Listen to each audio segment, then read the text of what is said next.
Hey guys, and welcome back to Battlefront Updates and some more talk about Star Wars Battlefront 2. In this video I wanted to go over 5 planets that we want in Star Wars Battlefront 2 that isn't confirmed as of right now. So whether this is going to be for launch or just post-launch, I don't know and I don't care. As long as we get him at one point, I will be very happy. We already have 11 confirmed locations for the next game, so before I go into the other 5 planets, let's just quickly mention those. Naboo, Endor, Starkiller Base, Takodana, Hoth, Vardos, Tatooine, Kamino, Jakku, Yavin 4 and the Death Star. So those are the 11 ones we know about, and now over to 5 more that the community wants. I actually posted on Twitter asking you guys to give me your favorite planets that you want to see that aren't confirmed already, and I would say about 97% of all suggestions were from the Clone Wars, which is why this is gonna be Clone Wars only planets. And I think this makes sense considering that with the old game and the new game they have pretty much covered every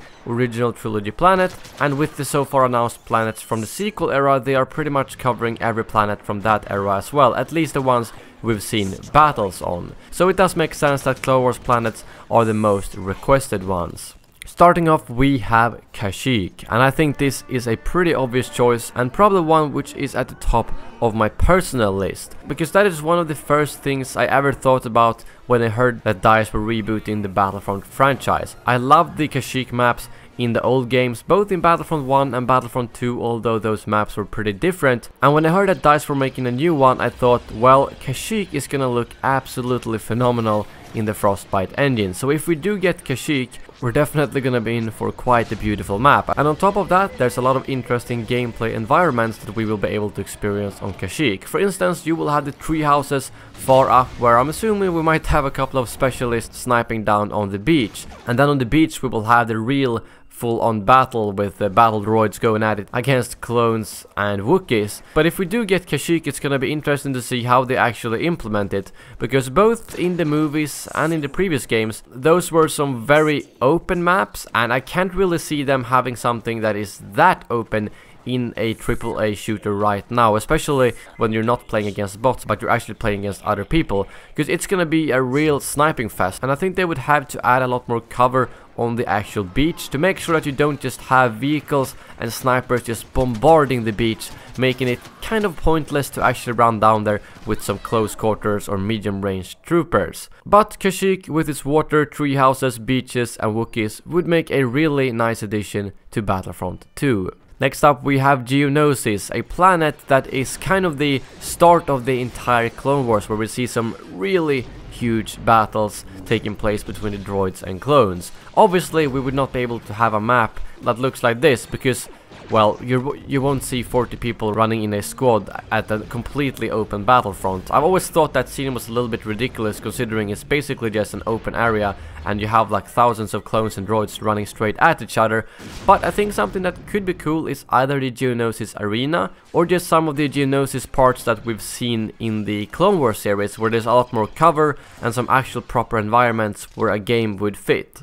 Because if it would be as open as in the movies, well, same as with Kashyyyk, it wouldn't really work. And of course the Geonosians might be special characters that you would be able to play on this planet to make it a little bit more interesting compared to just having standard droids. Next up we have Khorasan, planet that I think would be really cool to see in Battlefront 2, because we did see it in the original Battlefront 2 game. However, that was only the Jedi Temple, so I think there is a lot of other areas that they could explore on Khorasan, like the lower levels and so on. However, if we do get Khorasan at some point in Battlefront 2, I do think the Jedi Temple would be the most natural place to get, simply because we see them fighting there in the movies and we don't really see them fighting a lot outside the Jedi temples, so it is a place that would make a lot of sense. Maybe even some sort of Order 66 mode where you have like 20 kind of newbie Jedis against a lot of clones or something like that. It could be a really cool mode to make that they could add post-launch, or who knows, even at launch. We still have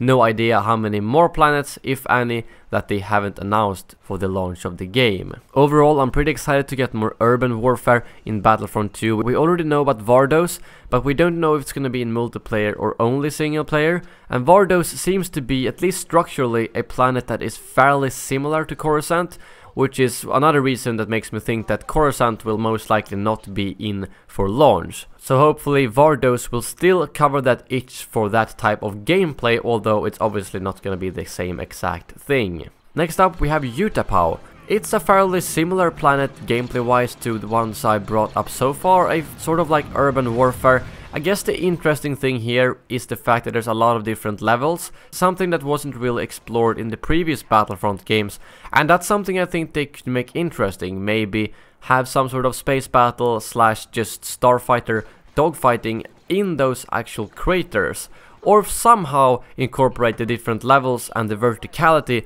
that this planet has to offer, because if it would just be like in the previous games, it would basically just be like Khorasan or Vardos or any other urban planet, but that you will still see the cool background environments of Yuta Powell. And in terms of unique characters, we could of course see something like the Boga, which was the blue-green creature that Obi-Wan used to hunt down Grievous with. Not sure if they would be allowed to add it like the Tauntaun so that everyone can hopefully use, but I think it would be a cool special character to see specifically on this planet. And lastly, we have Felucia. I think Felucia is probably the planet that could look the most beautiful in the Frostbite engine. There is so many different colors, creatures and environments on this planet that I'm honestly not even sure if it's possible to create in the Frostbite engine, considering how much different assets they would have to create. And they can't just go out and use photogrammetry like on Endor to capture it, but they would have to create it all from scratch.